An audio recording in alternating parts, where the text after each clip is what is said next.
Welcome to the Crystal Crossings, where like minds meet. I am Reverend Paul. Boy, do not talk about sin if you do not want a heated discussion. Do you know how many times the word sin appears in the King James Version of the Bible?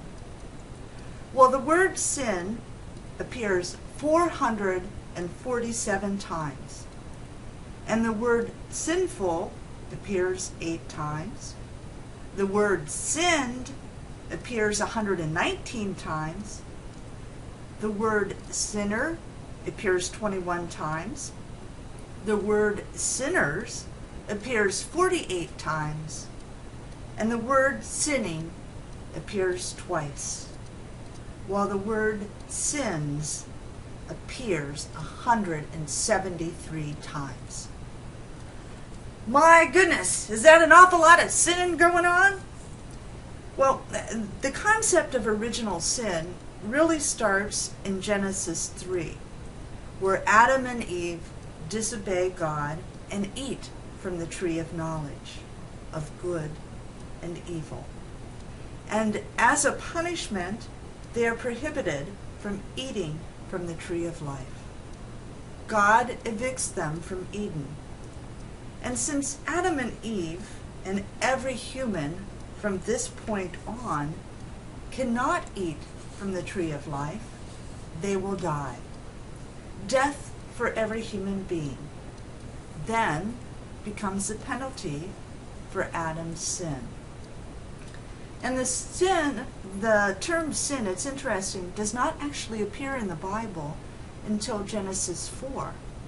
And remember, the 10 Commandments haven't even been published yet, so it's assumed reasonably that disobeying a direct order from God is indeed a sin.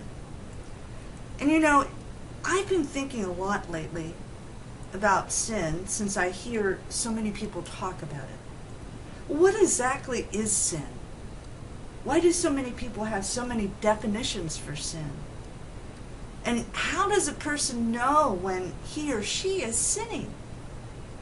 I've noticed that some actions that are deemed acceptable in one culture but are not acceptable in another are oftentimes considered sins by the culture that takes offense to those particular actions. So I decided to do a little research on sin, and I came up with some fascinating information. Did you know that sin comes from the Greek word hamartia, and this really means to miss the mark?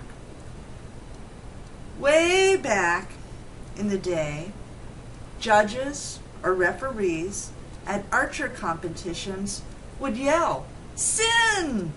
when an archer missed the mark. So does sin really only mean we have missed the mark?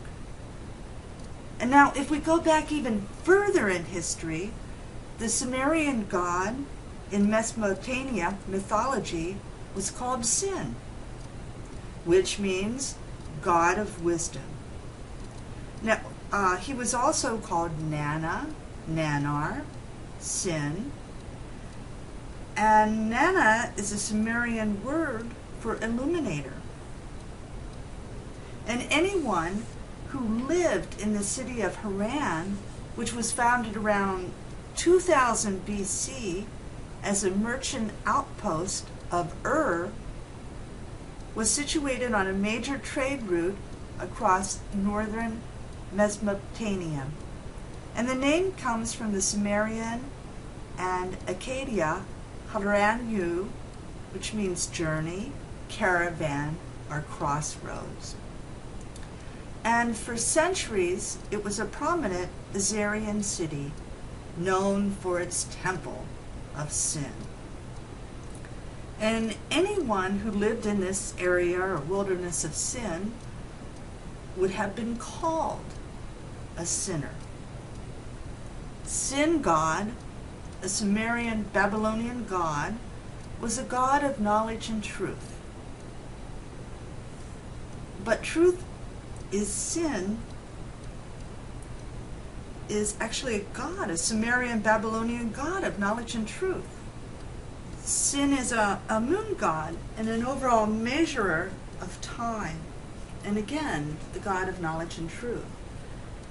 And we have to remember that the Bible originally was written in 3 languages: Aramaic, Greek, and Hebrew. So just imagine all the translations and what different words might mean in different languages. And the ruins of the ancient Sumerian city of Ur are really now in a desolate corner of southern Iraq.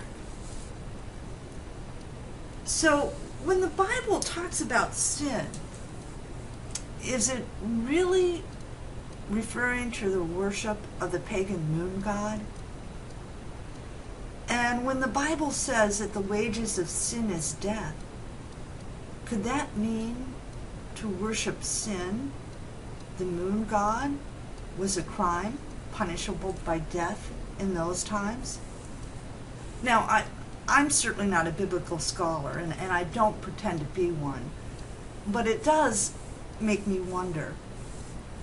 And I know that I do not believe that we were all born of sin and were sinners in the literal sense that the Bible defines sin. But I really think that there might be more to the origin of sin than people actually realize. And again, I hope these words make you stop and think along your life's journey. And I hope you have a wonderful, wonderful week. Namaste, my friends.